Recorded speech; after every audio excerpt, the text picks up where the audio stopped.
Last Tuesday, Borussia Dortmund played against Real Madrid. It ended in 1-3. So, how did they play? Borussia Dortmund started in a 4-3-3 formation. Real Madrid is here also shown in the 4-3-3 formation, but they actually just played in their 4-4-2 line. Dortmund tried to press Real high up. Aubameyang would try to split the center backs, so the ball-sided winger and midfielder could mark their opponents. Sahin would try to block the pass to Isco. Here is a scene of Dortmund pressing early in the match. Aubameyang makes a curved run to try and create a strong side, while the two midfielders closest to the ball are being marked. You can also see the position Sahin was usually in, just in front of his own defense, even though Isco is this time on the side, so he isn't marking him. Here Aubameyang has created a strong side and the winger is marking the wingback. The ball-sided midfielder is marking Real Madrid's midfielder. The problem is that he isn't close enough to him. The opposite winger is now pressing the other center back.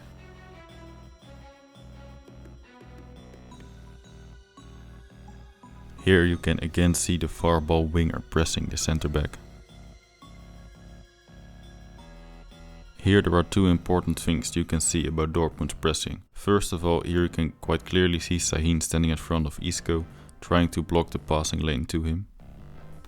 The other important thing is that as a result of Sahin marking Isco, there was now a 3v2 situation in midfield in favor of Real Madrid.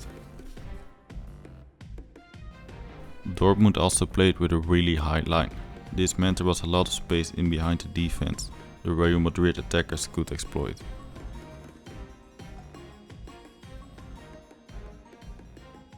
In their own half, Borussia Dortmund retreated in a 4-1-4-1 formation, mainly trying to make the field as narrow as possible. For example, here you can see that 9 players are all on about one side of the pitch.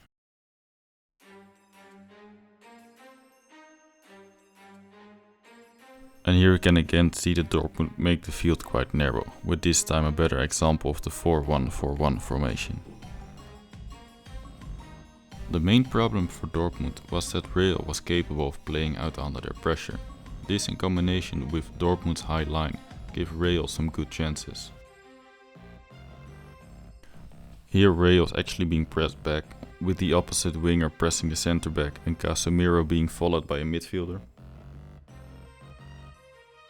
However, Castro being not close enough on Casemiro and one wrong move by the defender means that Carvajal has plenty of space to exploit.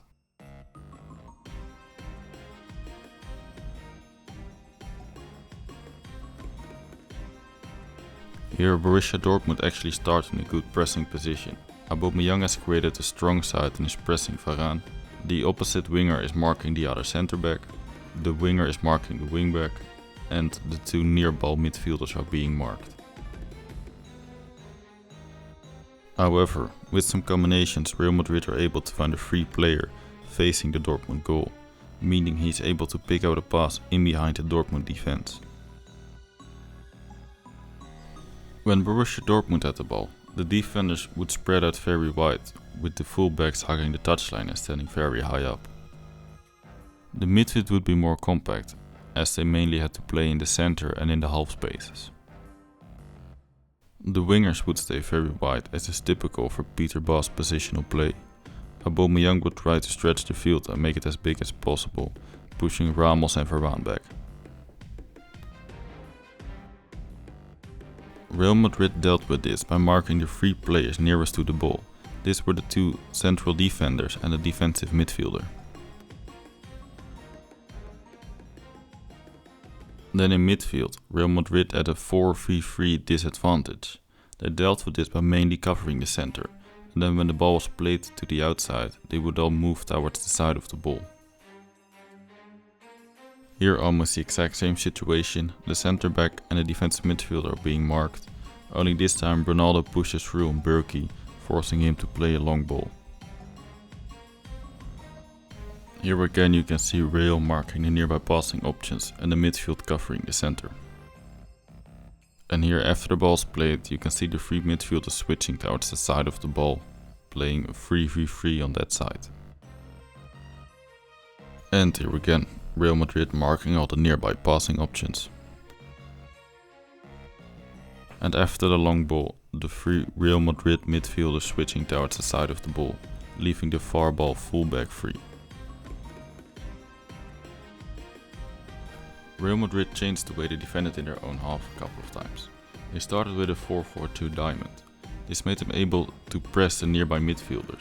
The downside to this was that if Dortmund was able to switch the play to the other side of the field, the players on that side would have a lot of time and space on the ball. Therefore Real Madrid switched to a more flat 4-4-2 system. The problem with this was that especially Casemiro wasn't able to cover the distances after a switch of play by Dortmund. So after halftime they switched back to a 4-4-2 diamond defensive system. It were mainly the times that Madrid didn't switch to the side of the ball soon enough that Dortmund got dangerous. Here Dortmund are building up, Madrid steps out to the fullback, but Casemiro doesn't cover the space in behind him. Therefore Götze is able to receive the ball completely free. Real Madrid were the better team and after 18 minutes they took the lead.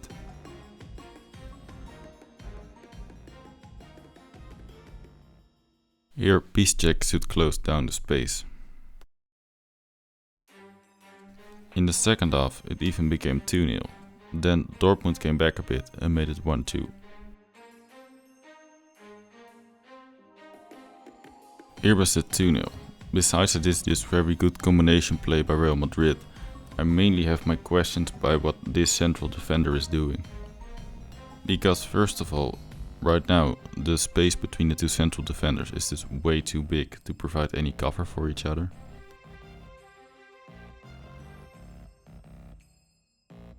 And after the through ball is played, he reacts too late and after that he just stops walking. Therefore it's really easy for Ronaldo to get into the space and score the goal.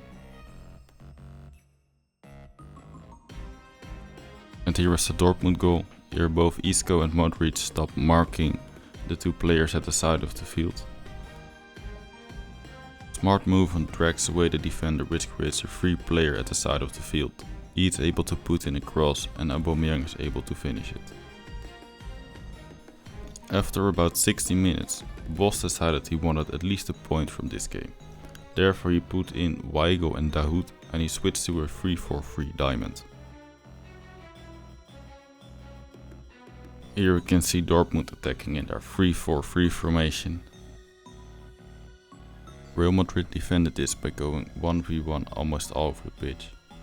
Only Isco tried to take out the passing lane to the defensive midfielder, so Real Madrid could keep a spare man at the back. When Dortmund had to defend in the 3-4-3 formation, they also went 1v1 almost all over the pitch. Only they wanted to keep a spare man in front of their defense, therefore their left winger had two opponents to cover. This also meant that Dortmund left even more space behind their defense.